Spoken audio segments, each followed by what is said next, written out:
A very welcome to CS series.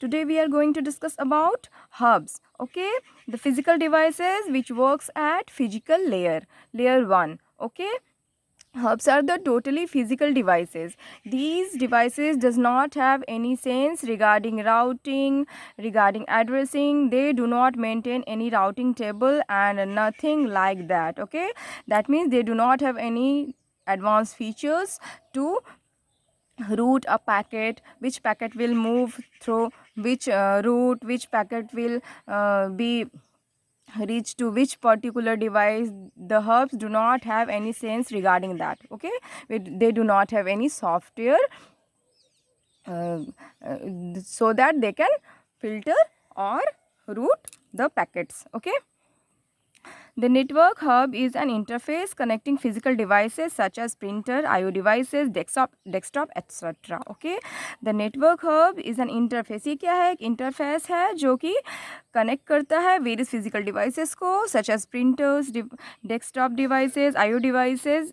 Okay, ये इन type की डिवाइसेस को नेटवर्क पे कनेक्टिविटी इस्टेब्लिश करने के लिए यूज़ किया जाता है. Okay, it is a common connection point for devices in a network. ये एक कनेक्शन पॉइंट की तरह बिहेव करता है नेटवर्क पे. ओके, क्या होगा? नेटवर्क पे हमें कनेक्शन इस्टेब्लिश करना होगा ना, तो क्या करेंगे? हम हब को यूज़ करेंगे. हब जनरली इसके क्या होते हैं ना, वेरियस शेप होता है इसका, वेरियस पोर्ट अवेलेबल होते हैं. आपके रिक्वायरमेंट पे डिपेंड करता है कि आपको कैसा हब चाहिए. ओके, यहाँ पे मान लीजिए 8 पोर्ट हब है हमारे पास, है ना, और हमें यहाँ पर 8 डिवाइसेस कनेक्ट करने हैं. Okay,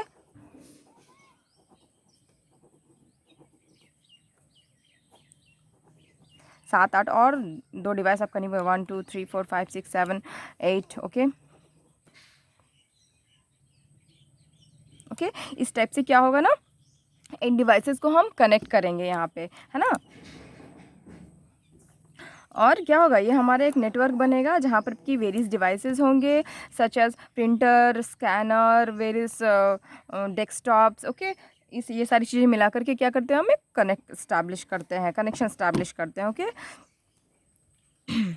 it is a common connection point for devices in a network. ये कॉमन कनेक्शन पॉइंट की तरह बिहेव करता है एक नेटवर्क पे. ओके, जहाँ की सारे डिवाइसेस कॉमन हो जाते हैं. सारे डिवाइसेस वहाँ उस पर्टिकुलर डिवाइस के थ्रू, हब के थ्रू एक दूसरे से कनेक्ट करते हैं. Okay, commonly used to connect segment of a LAN. Okay, क्या होता है? ये फिजिकल लेयर पे वर्क करता है हब. तो यहाँ क्या करेंगे? ये मान लीजिए एक फिजिकल लेयर पे हमें वेरियस लैन को कनेक्ट करना है. ओके, मान लीजिए लैन है तो हमें उन्हें कनेक्ट करना है. तो क्या करेंगे? हम हब को यहाँ पे यूज़ करेंगे. हब यूज़ करेंगे. ओके, यहाँ पे लैन है, कॉमन कनेक्शन पॉइंट है, ये सारे लैन्स हैं मान लीजिए. तो हम ये सारे डिवाइसेस को कनेक्ट करने के लिए हम क्या करेंगे? हब को यूज़ करेंगे. When a segment arrives at one port, it is copied to the other port so that all segment of a LAN can see all packet. Okay, ये क्या करता है?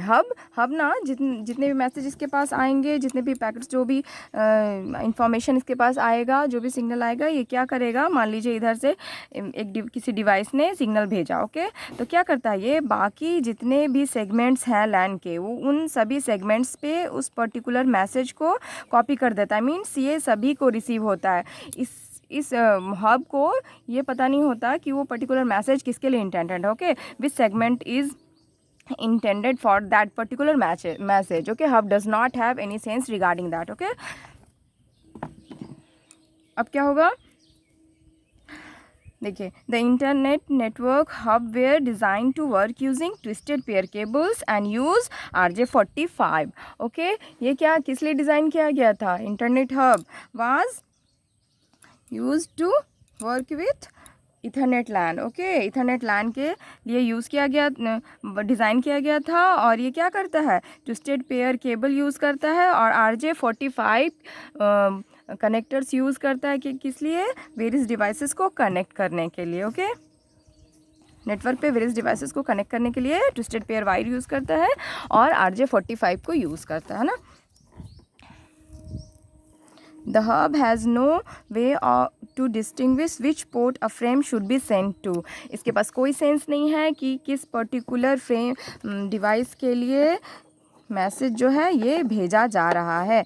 ये इधर से मैसेज आया तो इस लाइन पे ये पूरा क्या करेगा ना, कॉपी कर देगा. इधर से जितने भी डिवाइस होंगे सभी को वो मैसेज रिसीव होगा. ओके, इसके पास कोई कैपेसिटी नहीं है हब के पास कि वो डिसाइड कर सके कि किस पर्टिकुलर नोड के लिए ये मैसेज भेजा जा रहा है. Okay, device connected to network hub transmit data simultaneously. The packet will collide causing network performance problem. यहाँ क्या होगा, देखिए यहाँ पे मान लीजिए एक बार में एक से ज़्यादा डिवाइस, मान लीजिए कि यहाँ पे एक नेटवर्क नोड है, ये नोड है, इधर से ये मैसेज फॉरवर्ड कर रहा है, इधर से एक मैसेज है वो सेंड कर रहा है. ये डिवाइस मान लीजिए ए है, ये बी सी डी ए भी मैसेज यहाँ से भेज रहा है कुछ, और डी भी कुछ मैसेज भेज रहा है. तो क्या हब को तो ये पता नहीं है कि ये मैसेज किधर जाना है, किसके पास जाना है. इसके पास जो भी मैसेज आता है वो क्या करता है ना, दूसरे पोर्ट पे वो सिंपली उसको कॉपी कर देता है. ओके, सिंपली वो फोरकास्ट कर देता है उससे कनेक्टेड जितने भी सेगमेंट्स होते हैं. ओके, तो इसलिए क्या होगा कि ये यहाँ पे क्या होगा, यहाँ पे ट्रैफिक बहुत ज़्यादा हो जाएगा, क्योंकि यहाँ पर में बहुत सारे मैसेजेस एक बार में सेंड होंगे तो मैसेज एक दूसरे से कोलाइड होंगे. ओके, यहाँ तो कोई फिल्टरिंग है नहीं कि किस मैसेज को किसके पास जाना है, किस मैसेज को किधर मूव करना है, किसको किस टाइम में मैसेज करना है, ये सारी चीज़ें तो है नहीं यहाँ पर में. इसीलिए कोई भी नोड कभी भी यहाँ मैसेज सेंड करेगा और ऐसे में क्या होगा, ट्रैफिक जो यहाँ बहुत ज़्यादा होगा, है ना.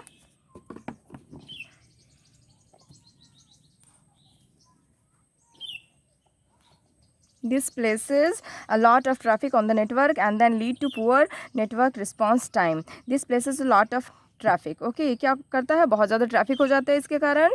इसमें कोई फिल्टरिंग नहीं है और कोई टाइमिंग नहीं है कि किस नोड को किस टाइम में मैसेज करना है.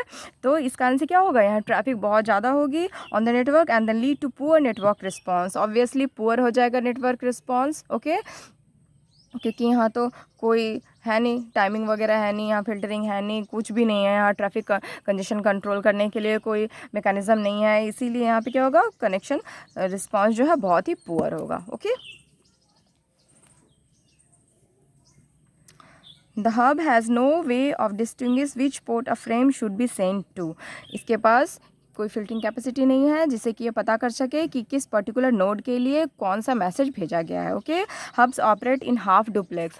हाफ डुप्लेक्स में ऑपरेट करता है. मीन्स क्या, हाफ डुप्लेक्स मतलब क्या होता है, मैंने आपको प्रीवियस वीडियोज़ में बताया है. ओके, कि हाफ डुप्लेक्स, फुल डुप्लेक्स, ये सब क्या चीज़ें हैं, ये फिजिकल लेयर पे डिस्कस किया था मैंने. ओके, लेकिन देखिए यहाँ हाफ डुप्लेक्स में क्या होता है, हाफ डुप्लेक्स में सिर्फ sender to receiver message send किया जाता है. रिसीवर की तरफ से कोई एक्नॉलेजमेंट, कोई रिस्पॉन्स नहीं आता है. ओके, हाफ डुप्लेक्स में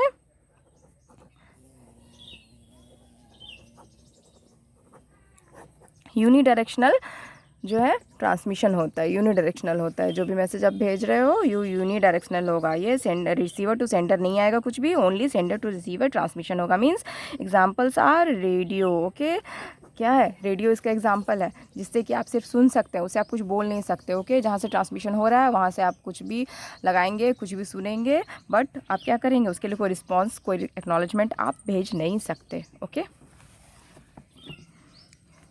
best suited for small simple LAN. ये क्या है, स्मॉल सिंपल लैन के लिए बेस्ट है.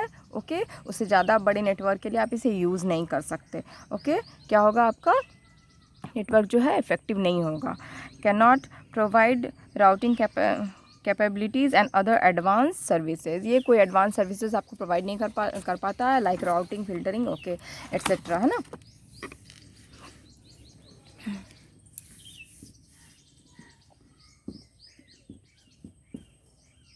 देखिए, there are two types of hubs, active hub and passive hub.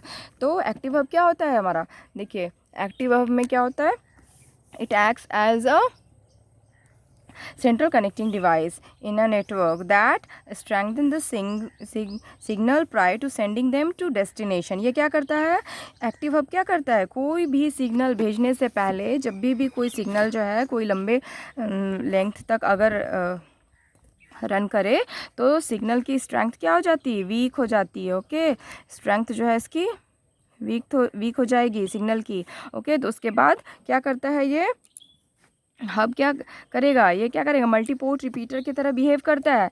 Okay, तो क्या करेगा ना, ये रिपीटर तो ओनली 2 पोर्ट डिवाइसेस होते हैं ना, बट हब में तो आप बहुत सारे सेगमेंट्स को आप ऐड कर सकते हैं, सेगमेंट्स को आप कनेक्ट कर सकते हैं। इसीलिए क्या करता है ये मल्टीपोर्ट एक्टिव हब जो है, एक्टिव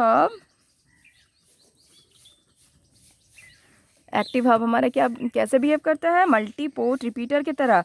ये क्या करेगा, आपके सिग्नल को रीजनरेट करेगा और बाकी सेगमेंट्स पे उसे कॉपी कर देगा, मीन्स सभी को ब्रॉडकास्ट कर देगा। ओके, आपका सिग्नल जो वीक हो गया था उसे वो रीजनरेट करके बाकी सेगमेंट्स पे ब्रॉडकास्ट कर देता है। इससे आपका सिग्नल का स्ट्रेंथ कम नहीं होता और आपकी कनेक्टिविटी अच्छी रहती है।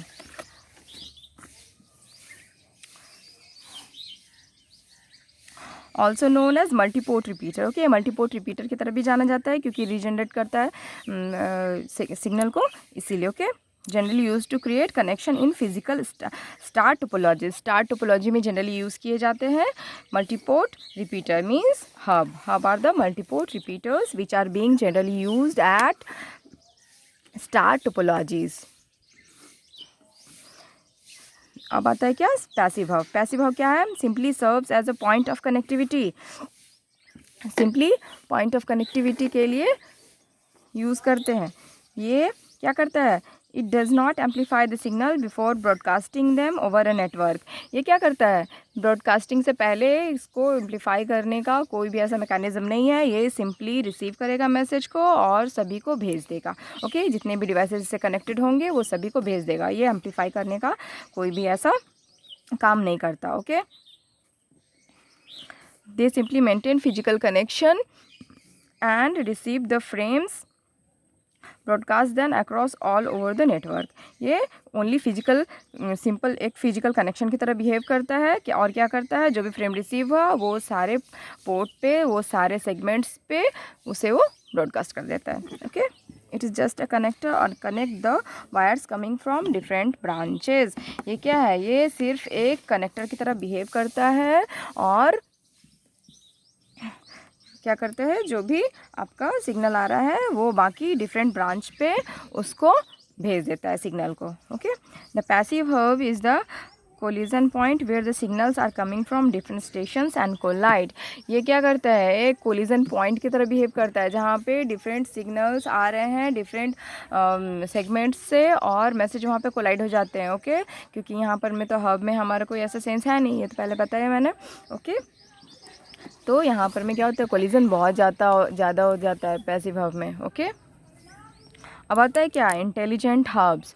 इंटेलिजेंट हब्स क्या है, इंटेलिजेंट हब है, इसको क्या बोलते हैं, ऑलरेडी इसे it is being called as switching hubs also. These are being called as switching hubs also. Okay, it has many advantages over active and passive hubs. Active और passive hub के से ज़्यादा एडवांटेजेस प्रोवाइड करता है, ज़्यादा features provide करता है। क्या प्रोवाइड करता है, स्विचिंग हब्स क्या करता है, read the frames of each unit of data and then forward on behalf of MAC addresses. ये क्या करता है, मैक एड्रेस यूज़ करता है मैसेज को फॉरवर्ड करने के लिए। ओके, ये चेक करेगा कि ये मैक एड्रेस हमारे किस सेगमेंट पे है, किस डिवाइस का है, ये किस सेगमेंट पे इस मैसेज को हमें भेजना है, ये सारी चीज़ें ये चेक करता है intelligent hub. Okay, to the intended port it is the layer 2 device, means ये क्या है, लेयर 2 हमारा क्या है, डेटा लिंक लेयर। ओके, ये एक डेटा लिंक लेयर डिवाइस है। Intelligent hubs are data link layer devices. Switching hub support 10, 16 and 100 Mbps bandwidth using standard topology such as Ethernet token ring. Okay, ये क्या करता है ना, 10, 16 to 100 Mbps bandwidth की rate को प्रोवाइड करता है और स्टैंडर्ड टोपोलॉजीज़ यूज़ करता है। इथरनेट टोकन रिंग में इसे यूज़ किया जाता है। ओके, लेयर 2 डिवाइस है, डेटा लिंक लेयर पे इसे यूज़ किया जाता है। ओके, तो ये हो गए आपके वेरियस डिवाइसेस। ओके, ये हो गया हब, है ना, various types of hub used eight physical layer, है ना। तो ये था हमारा आज का लेसन। ओके, अगर आपको आज का ये वीडियो पसंद आया हो तो please like share subscribe and comment करना ना भूलें। Okay, thank you.